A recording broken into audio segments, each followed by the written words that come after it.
Hey there, Springs in the Desert listeners. I'm Jillian, your host, and today I am joined with a guest that I'm so excited to have back for many reasons. One, she's such a dear friend of the ministry. We have Mary Bruno here today. We have had her on before, so we'll make sure to link that on the in our show notes that you can access those recordings. But we're just so happy to have you back here today, Mary. We're going to talk about something really exciting that's going on in Mary's life. A little bit later, but how are you doing today, Mary? I'm doing great. It's just busy, but doing really well. And thank y'all so much. Gosh, that means so much to Yes. me to be of friends and Hmm. springs in the desert. And y'all are just such Yes. a gift, really, truly. Hmm. Wish y'all were Thank here you. when I was like first going through it, but so glad that we get to share you with everyone now. Yes, yes. I think it's so beautiful that, we've heard that from a lot of people in the community. Like, I wish you existed, 10 years ago, 20 years ago, 40 years ago, however long it was when they were started walking on this journey. And I am. I'm so grateful that there are even more resources, and we're going to share a really beautiful one today. But I think, kind of preemptively, before we get into that, I think the whole reason, right, that springs exist, that the resource that we're going to talk about of yours that exists soon is because prayer, like the spiritual life in a season of infertility can feel so heavy. It can be difficult and maybe not for everyone, or it can ebb and flow, but it is typically there are a lot of big questions that we're asking God in this season. And so I just wanted to kind of open it up there, Mary. How maybe have you seen in your own life or in others' lives that how might our relationship with God be affected in a season of infertility?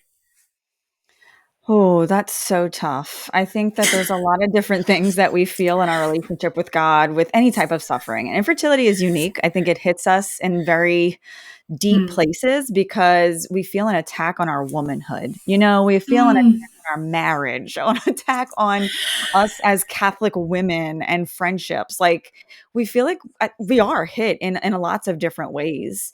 And so I think that it would be strange for us not to have some type of reaction, to God who loves us so much, but we don't always feel that.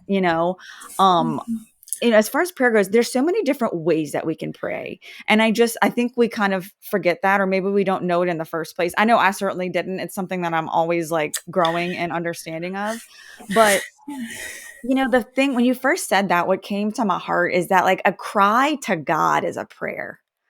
Like pleading with God is a prayer. Because we talk about prayer as being conversation with God. Well, that can look so many different ways. And I know it wasn't until I like was honest with God and really cried out to him was like, how could you? That's when Mm. things started to open up for me. I didn't get pregnant. Like my situation didn't change, but my perception of it did. And I learned even in my own marriage, like for a while I was kind of bitter because like I was thinking my husband needs to pray like me, like Mm. why isn't he praying like me? Because that's obviously the best way to do it. And my spiritual director once told me like, well, tell me what he does, and my husband loves to work with his hands. He loves to build things and he loves Mm. being around other people. And he's like, that's his way of praying. And so it really caused me to look at myself and to be a little more open to be like, okay, there's lots of different ways to pray. And so I just want to give you the freedom and the permission. Sometimes we feel like we need permission to be, Mm. find your way or ways. It can be multiple ways. But for me, I have my prayer in the morning. It looks a couple of different ways, but it's like the ways that I like. But I also feel like I pray in my writing in that Mm. it's so healing for me and God speaks to me when I write. And so I try to be conscious of that to make that a prayer and to cooperate with that. I love that. There's so many pieces of what you said that I think are so beautiful and so just right on because one, right, it can feel like you said an attack on our identity and who we are, and that can bring really big questions to God. And our existence and our purpose in life and what our calling is. And then you said, right, our marriage, our vocation. There are big questions. Did I discern correctly? Like, Lord, what are you doing with our lives? How can we be fruitful? What does fruitfulness even mean? There's these really, really big questions that I know so many in our community are wrestling with. And I love, love, love this idea that there are different ways to pray. And I know in my own life, that's changed in different seasons too. I think that that's something that maybe took me by surprise a little bit, that ways that I maybe prayed when I was younger, or maybe with my family or friends, or as I was in college and in my career, it changed. And that I found that I was trying to kind of make one way of praying fit. Like, this is how I'm supposed to pray, or this is how I know how to pray. And so I just have to do it, but it feels dry or empty, or I'm just not even focused and I don't know what I'm doing anymore. And so I love this idea that there are so many ways to pray. And I think that's a really great question. Like, what does your husband like to do? Like, working with his hands and And service. yes, yes. And that I think there are so many saints that give really great examples of various ways to pray. And it's just so important, right? Because if we don't have that communication with God, we aren't hearing what he's asking of us and what he's saying into our situation. And he is, right? He's always extending that hand. But sometimes it feels really difficult to grab it and say, like, yes, Lord, like, what are we doing? What are we doing today? So yeah, I really love that. And I think if someone doesn't really know like where to go right now, they're struggling in prayer, what are some resources that, or some helps, some aids that they could go to kind of re-enter into a life of prayer? Well, I always love the rosary, so I'll recommend that all the time. Just getting curious about your own self and your style, what you're drawn to. Also asking God, like, how am I going to pray best? And help reveal that to me. Like, reveal to me the parts of my day and my life that you're trying to speak to me, and how I can give glory to you. Like, for my husband, like, he's giving glory to God through working with his hands. Um, and obviously Springs in the Desert, and we have a lot of other amazing Catholic organizations as well. I contribute also to these in the sense of resources in the book. I've written 2 books, and Yes. one has just come out recently, and it's called Holding Space for Joy. I don't know if Woohoo. anybody can see me right now, but Yes, they is this can. movie They okay? can. Yeah. Um, Here it is. It's a short 112-ish, I think, page book. It's short, but it's packed. So it might take a little while to get through. But this is just my effort based on, so like I had this crazy journey of infertility, which lasted about 8-ish years until I had a hysterectomy. And it was the worst suffering I've ever had, experienced in my life. But through, stepping into that suffering, getting curious about it, inviting God into it, being honest with him, and like being angry at him, and then letting him take me every day from there. It took many years, but I found that acceptance before I even had my hysterectomy. And so I could kind of look back and see, well, what helped me to get there? So this book is, it's basically 9 of the concepts that helped me to get there. And I'm just so pleased to say, when I was going through it, it's like you hear these stories and people, it's well intentioned, and it's great to hear about women who are infertile and get pregnant. But I just knew no one could promise that to me. So I wanted to hear, is there a woman that exists that never gets pregnant and is still okay? And by the grace of God, praise be to God, I became that woman. And so I want to share that with other people, because I live a lot of joy, and I mean that from the bottom of my heart, and it's possible. So that's what I hope to help women uncover for themselves in this book. Mm. Yeah, I think so many women and couples are looking for that story because, right, a lot of books, resources, do sort of end with that like miracle pregnancy story, or the, the, sort of that answer to the prayer story, which is so beautiful, miraculous, like such a gift, but not everyone's story. And it's particularly can be difficult to read if you aren't that person, if that doesn't fit your story.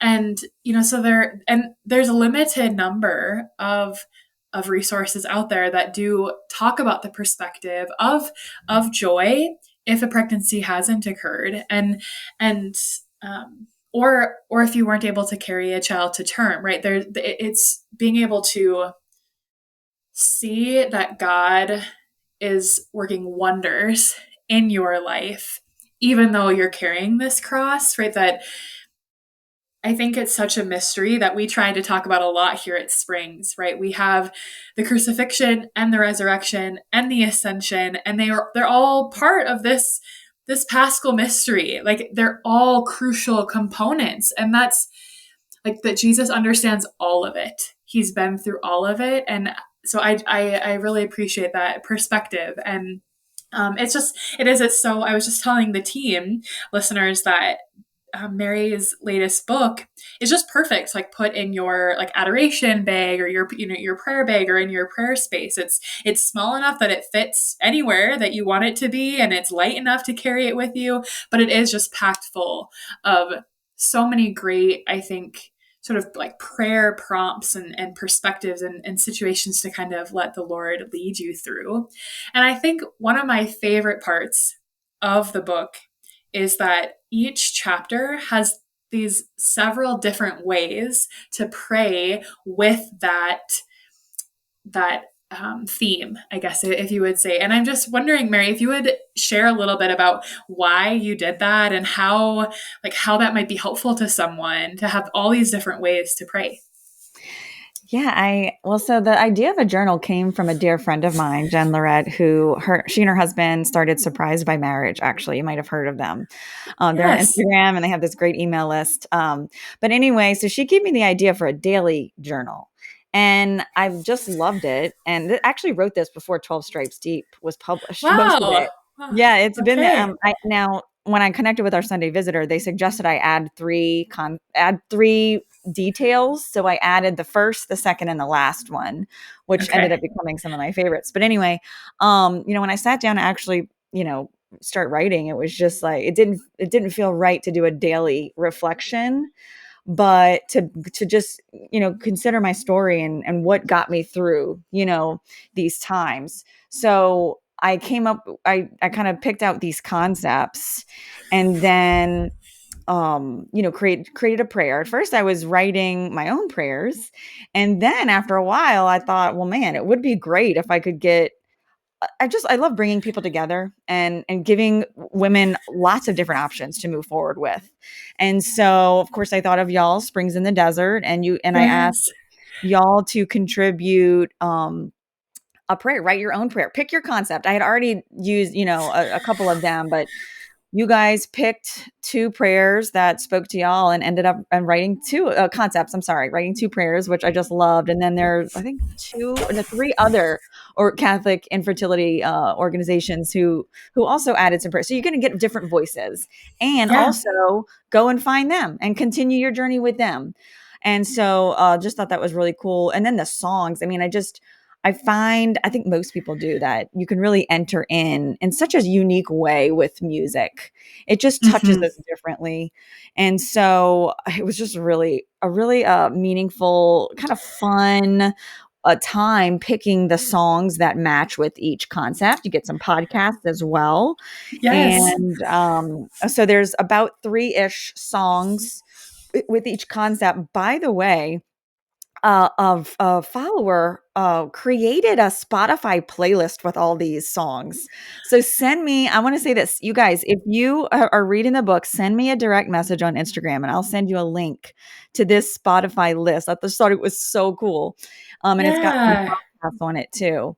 And Okay. then a big part of our journey, I don't think we think of journaling or, as a prayer, but it absolutely is. And this is a way of, the memoir 12 Stripes Deep is kind of sharing an experience with solidarity. And this is more like I want to I want to help you find, go deep in what are the ways that God is trying to work through you through your experience. And that's what the questions, after you've read these concepts, you've spent a little time reading a special prayer that goes with it. Enter into the song if you want. If you don't, skip it. You can skip the journal prompts if you want, but the journal prompts are helping you to really dig deep into yourself to answer these questions. Um, so yeah, it just kind of was organic, and I just, the Holy Spirit just kind of led there. Yeah, I really appreciate that because as we started this episode out, right, that there's each concept has, a little write up that I think is helpful because if you're struggling maybe with that concept, but I think we've said this a few times too over the course of this podcast that sometimes the first step for people who are in this season who are trying to find some healing is accepting that infertility is something to be grieved. And it's not until someone says that or says that this is a real loss, this is something really to process and to mourn and to really bring to prayer, to talk through with your spouse, maybe even talk to a mental health professional. It's Yes. not until you say that someone, like you said, might feel like, oh wow, like that's what's happening. And maybe even that permission, sometimes having someone give you that encouragement to accept that help, to accept the reality. And I think that your write-ups do that for each of the sections. They give this like, okay, I can sort of a mirror that the reader can look into. And then yeah, the prayer, sometimes you just don't have the words. You just don't like you just don't you have the feelings. And sometimes, yeah, you can give those feelings to God. He knows what all of those feel like, but you just don't know exactly how to say it or what you're trying to express. And so I love that there's a prayer written there that you could pray even with your spouse, to be able to process that concept. And I totally agree with the music. I have some really like pivotal moments in my life where music has been how God has given me, has just spoken to me and what I really needed to hear. So I love that there are suggestions and I always like finding new artists that are speaking into that. So I love that there were several that you could find some new artists and so appreciative of the podcast. Mary had linked several podcasts in there, and some of them are from Springs to kind of give some further resource and support. So that was really a great idea. And then the journal prompts too. Journaling is absolutely like I loved how you said at the beginning that writing is how God speaks to you, and journaling. I just feel like God takes the pen and just is telling me like what I need to hear. And so I am so thankful that you were able to give so many different ways to pray that I think, like I said, not only incorporate the individual, but could incorporate their spouse if they would like Mhm. to.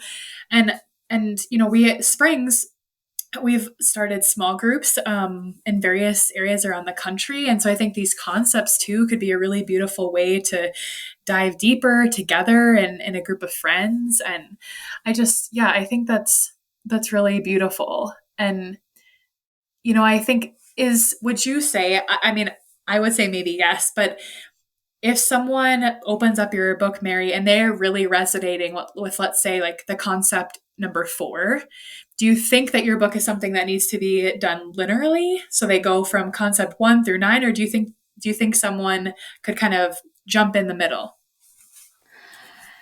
So no, theoretically, I think you could jump in the middle. And I said Sure. that in the introduction. Like this is at your own pace. Everybody's healing journey is unique. We're different people. And I love that about it. I love that God has made us so different. So Yeah. you take it piece by piece, whatever fits for you. You don't have to do the journaling. That's why we didn't put journal in the title because not everybody likes to journal and it's totally could just be read without doing any journaling. So, I think the order it's in makes sense for me, but you got to make it your own. Yeah. I love that because it's such a gift from you. Like this, listeners, I think sometimes we don't necessarily see the ways that God is bringing fruit into the world through our labors and our actions. And this book, like, is just such a beautiful example of like your story, your life bringing fruit into the world, and that others can be nourished and like brought closer to Christ through this aid. And yeah, I'm so grateful for that. We're definitely going to link it in the notes. But Mary, where is the easiest place for our listeners to be able to buy your book?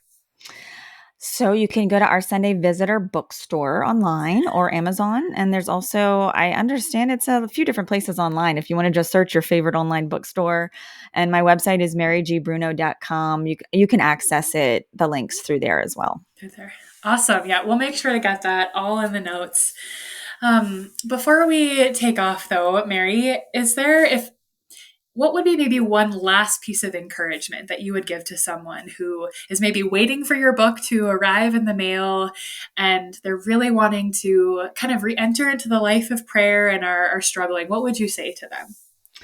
Well, we were talking a few minutes ago about being understanding that like it's possible to not ever get pregnant and be okay, like that whole concept. And it just made me think that sometimes we think the only miracle is to get pregnant or to have a full term pregnancy. There's some people in my life very close to me, or maybe one in particular I'm thinking of, who I don't know, the way they addressed me kind of made it seem like that, like they were more sad than I was, and I'm like, I Hmm. frequently have to be like, but God did create a miracle in me. Like, look at the joy I'm experiencing, the acceptance that He's given me, all the ways I'm able to be fruitful. Now, I still feel the pain. I'm not saying that pain is gone. Like, my Yep. body is missing something good, right? So that's going to be painful, but it hasn't held me back in the sense of my call to fruitfulness as a wife, as a mother to our adopted child, as a friend. And so just to encourage people with that and to bring that to prayer, to ask God to transform, let me see this as you want me to see this, God. Hmm. That is so beautiful. God's working all things together for the good of those who love him. It's just so true. Mary, I'm just so grateful for your friendship and for this resource. And I can't wait for our listeners to get it in their hands. Um, if listeners, if you are wanting to find Mary, definitely check out the links in the show notes. We'll link to her social media and her website and all of her beautiful resources. We're so grateful that you're here, and it's an honor to walk with you. We'll see you next time.